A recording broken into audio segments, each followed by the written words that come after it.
नमस्कार मैत्रिणींनो, संध्या कुकिंग चॅनलमध्ये आपलं स्वागत आहे। आज तुम्हाला दाखवते मेथीचे पराठे। त्यासाठी मी एक जुडी मेथीची भाजी स्वच्छ धुवून घेतलेली आहे, चिरून पण घेतलेली आहे। त्याला लागण्यासाठी आमटीची वाटीने एक बेसन पीठ घेतलेलं आहे, 3 वाटी गव्हाचं पीठ घेतलेलं आहे, चाळून घेतलेलं आहे, 1 वाटी कोथिंबीर चिरून घेतलेली आहे, 2 चमचे दही घेतलेले आहे व छोट्या चमच्याने 1 वाटी बेडगी पावडर, अर्धा चमचा हळदी पावडर व 2 चमचे मीठ घेतलेले आहे। मोठ्या चमच्याने 1 तीळ घेतलेले आहेत। मसाला वाटण्यासाठी 7 मिरच्या घेतलेल्या आहेत हिरव्या, अद्रक 1 इंच घेतलेला आहे कापून, 1 चमचा मोठा धने घेतलेला आहे, 1 चमचा जिरे व ओवा घेतलेला आहे व 8-10 लसणाच्या पाकळ्या घेतलेल्या आहेत, 5-6 मिरी घेतलेल्या आहेत। आता रेसिपीला सुरुवात करते। वाटण करून घेते। मसाला माझा वाटून झाला आहे, जरा भरडाच वाटायचा जाडसर असं। आता यामध्ये टाकून काश्मीरी लाल तिखट सर्व कोथिंबीर चिरलेली ती सर्वच टाकते। आता चवीनुसार मीठ 2 चमचे घेतलेलं आहे, थोडंसं टाकते, थोडं ठेवते मी। आता हे सगळं मिक्स करून घेते। आता यामध्ये जराशी 1 चमचा तेल टाकते, हाताला पीठ असं चिकटणार नाही। आता यामध्ये हे बेसन पीठ सर्वच टाकते। आता थोडं हे 3 वाटी घेतलेलं आहे गव्हाचं पीठ, चपातीच्या पिठासारखं मळून घ्यायचं। यामध्ये सर्व दही टाकते। दही टाकल्याने पराठ्याला मऊपणा येईल। थोडंसं पाणी लागेल, मिक्सरचं भांडे धुवून टाकलं पाणी, घट्टसं मळून घ्यायचं पीठ। थोडं परत पाणी लागेल, थोडं पाणी टाकूया, पीठ जास्त आहे ना त्यामुळे जर पाणी टाकावं लागलं। चपातीच्या पिठासारखं मळून घेते। पीठ मळून झालेलं आहे, त्यावर जर थोडंसं तेल टाकायचं, पुन्हा एकदा जरा मळून घेते।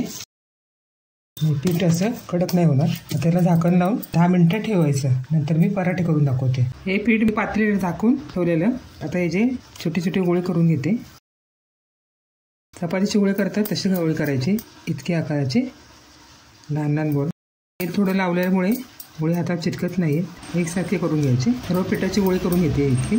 सर्व गोळे तयार करून घेतलेले आहेत मी। हे गोळे सर्व 12 झालेले आहेत। आता हे लाटून घेते मी सर्व। एक गोळा पीठ लावून घ्यायचं, त्याला पीठ लावलं की गोळा चिटकत नाहीये। उलट हाताने मेथीचा पराठा लाटून घेते। हे पीठ मळायचं, लगेच लाटायला घ्यायचे, तर त्याला पाणी सुटतं। मेथीचा पराठा जरा जाडसर लाटायचा, चपातीसारखा बारका नाही, इतका लाटायचा जाडसर।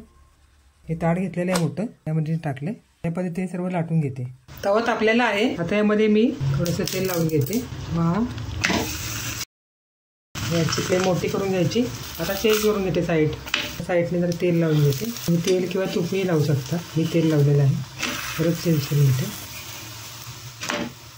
इथं गॅसची फ्लेम बारीक करून घेते। भाकरी सुरेख भाजलेला आहे, मेथीचा पराठा छान झालेला आहे। दुसरा शेकून घ्यायचा भरलेला आहे, साईड चेंज करून घेतलेली आहे। थोडं तेल सोडायचं,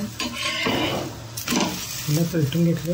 सर्व मेथीचे पराठे भाजताना गॅस मोठा ठेवायचा। काही छान शेकलेला आहे, काही काढून घेते। अशा पद्धतीने सर्व पराठे शेकून घेते। माझे सर्व मेथीचे पराठे झालेले आहेत। आता या पद्धतीने सर्व केलेले आहे मी। फार चविष्ट, दही टाकल्यामुळे सॉफ्ट चांगले झालेले आहेत मेथीचे पराठे। माझ्यासारखे तुम्हीही बनवा, घरच्यांना खाऊ घाला। फार सुंदर चविष्ट झाले, मी एक खाऊन बघितला। दह्यासोबत छान लागतं आणि टोमॅटो सॉस बरोबर पण छान लागतं। आवडेल तसे या पद्धतीने तुम्ही खाऊ शकता। संध्या कुकिंग चॅनलला लाईक करा, शेअर करा, सबस्क्राईब करा। माझे व्हिडिओ आवडत असेल तर कमेंट करा। पुन्हा नवीन व्हिडिओमध्ये भेटूया, बाय।